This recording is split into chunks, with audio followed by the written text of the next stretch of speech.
दोस्तों अब सबसे ज़रूरी सवाल और सबसे ज़रूरी सेगमेंट कि कल बाजार कैसा होगा और कल की हमारी स्ट्रेटजी क्या होनी चाहिए। कल बाजार कैसा होगा ये हमें भी नहीं पता क्योंकि रात में क्या हो जाएगा कुछ नहीं जानते, लेकिन स्ट्रेटजी क्या होनी चाहिए और उन स्ट्रेटजी के आधार पे हमें कल क्या निर्णय लेना है वो हम देख सकते हैं। जी हाँ दोस्तों, सबसे इंपॉर्टेंट बात है आज कल 3 जून को बाजार किस दिशा में जा सकता है और आपकी स्ट्रेटजी क्या होनी चाहिए। तो की सपोर्ट लेवल और रेजिस्टेंस लेवल आप जान लीजिए। निफ्टी 50 का सपोर्ट है 23,350 और उसके नीचे 23,200 जो कि बहुत ही स्ट्रांग है। 23,000 क्रिटिकल जोन में आ जाता है। रेजिस्टेंस लेवल की बात करें तो 23,600 और उसके ऊपर 23,750 और सबसे की लेवल होगा 23,900। 23,483 आज की क्लोजिंग है। कल अगर 23,600 के ऊपर बंद हुए तो 23,750 का टारगेट हमारा होगा और अगर निफ्टी 23,350 टूट गया तो फिर 23,200 को निफ्टी टेस्ट कर सकता है। बैंक निफ्टी की बात करें तो सपोर्ट 53,400 है, उसके नीचे 53,000 है, रेजिस्टेंस 54,000 है और उसके ऊपर 54,500 है। बैंक निफ्टी की रिकवरी आज वीक थी। अगर कल 54,000 के ऊपर ये बंद हुआ तो पॉजिटिव सिग्नल होगा और 53,400 टूट गया दोस्तों तो सेलिंग प्रेशर बढ़ेगा। सेंसेक्स की सपोर्ट की बात करें तो 74,300 और उसके नीचे 74,000 और उसके नीचे फिर 73,800। रेजिस्टेंस 75,000 पर 75,400 और 75,800 है। 75,000 का साइकोलॉजिकल लेवल अभी रेजिस्टेंस है और यह लेवल पार हुआ तो बड़ी रैली पॉसिबल है। 75,000 सेंसेक्स का अगला बिग टारगेट क्या कल ये होगा दोस्तों? क्रूड और ग्लोबल क्यूज ये बताएंगे। अब कल के लिए हमारी स्ट्रेटजी क्या होनी चाहिए? तो पहली स्ट्रेटजी आईटी सेक्टर पर फोकस बनाए रखें। TCS, Infosys, HCL tech, tech Mahindra, इन स्टॉक्स में 2 दिनों की रैली के बाद थोड़ा कंसोलिडेशन हो सकता है, लेकिन लॉन्ग टर्म में यह सेक्टर स्ट्रांग है, मजबूत हैं। डिप पर इसमें बाइंग बनती है दोस्तों।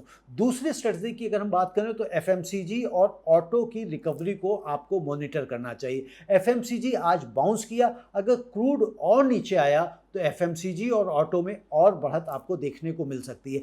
आईटी की 2 दिन की रैली के बाद प्रॉफिट बुकिंग संभव है, लेकिन यह वीकनेस में ऐड करने का मौका होगी, सेल करने का नहीं। तीसरी स्ट्रेटजी अगर आप देखें तो बैंकिंग स्टॉक्स पर पेशेंस आपको रखना चाहिए। बैंक निफ्टी की रिकवरी आज वीक रही है। एफआईआई सेलिंग जब तक है बैंक्स को समय लगेगा, लेकिन फंडामेंटली हमारे बैंक्स स्ट्रांग हैं। SBI, HDFC bank long term में रिवॉर्डिंग है। और चौथा सिनारियो है पावर स्टॉक्स पर नज़र बनानी। एनटीपीसी और पावर ग्रिड आज गिरे हैं, लेकिन इंडिया की power infrastructure story long term में बेहद स्ट्रांग है। डिप में एक्यूमुलेट करना बनता है, ये एक स्मार्ट मूव होगा। पांचवी स्ट्रेटजी एसआईपी इन्वेस्टर्स के लिए मैसेज है दोस्तों, यह परफेक्ट टाइम है। निफ्टी 23,400 23,500 के रेंज में है। क्वालिटी इंडेक्स फंड्स और ब्लू चिप फंड्स में एसआईपी अपनी जारी रखें।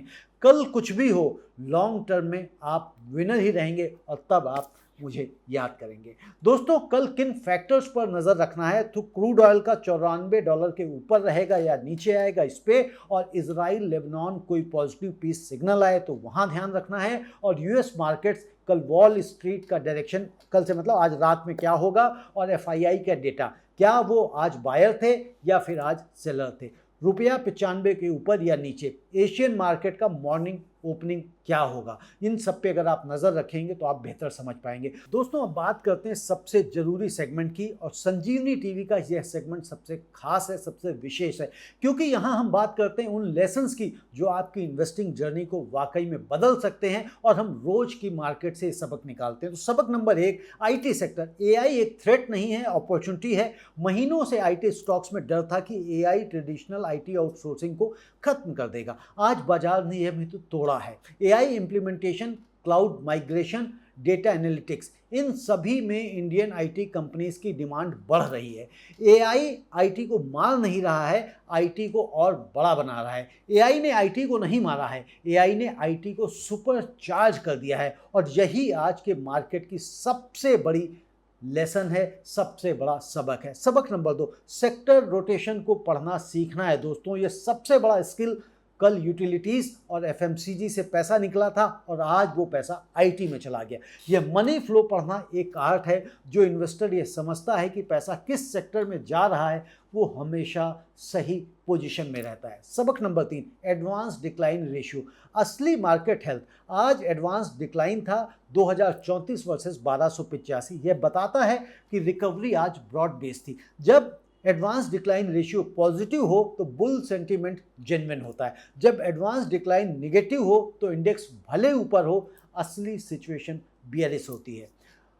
एडवांस डिक्लाइन रेशियो देखना सीखना है आपको, और यह आपको इंडेक्स से ज़्यादा सच बताता है। अगले कुछ सेशंस बाजार के लिए क्रिटिकल हैं। क्रूड ऑयल, इजराइल, लेबनान और यूएस फेड पर, इन तीनों पर नज़र रखें। साथ के साथ ईरान और यूएस पर भी नज़र रखें।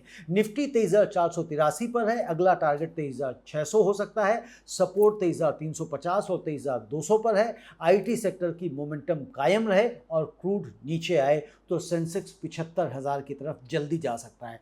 एसआईपी इन्वेस्टर्स के लिए एक बड़ी बात कि यह बाजार एक रिमाइंडर है कि लॉन्ग टर्म में क्वालिटी कंपनीज कभी फेल नहीं होती।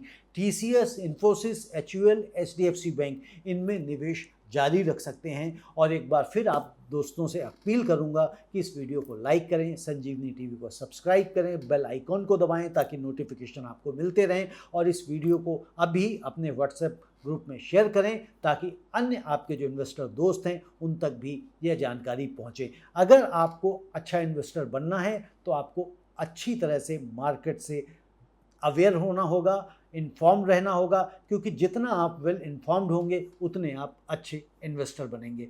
तो दोस्तों, इसी तरह से हमारे कार्यक्रम देखते रहिए और सीखते रहिए। आप सभी का बहुत बहुत धन्यवाद। नमस्ते।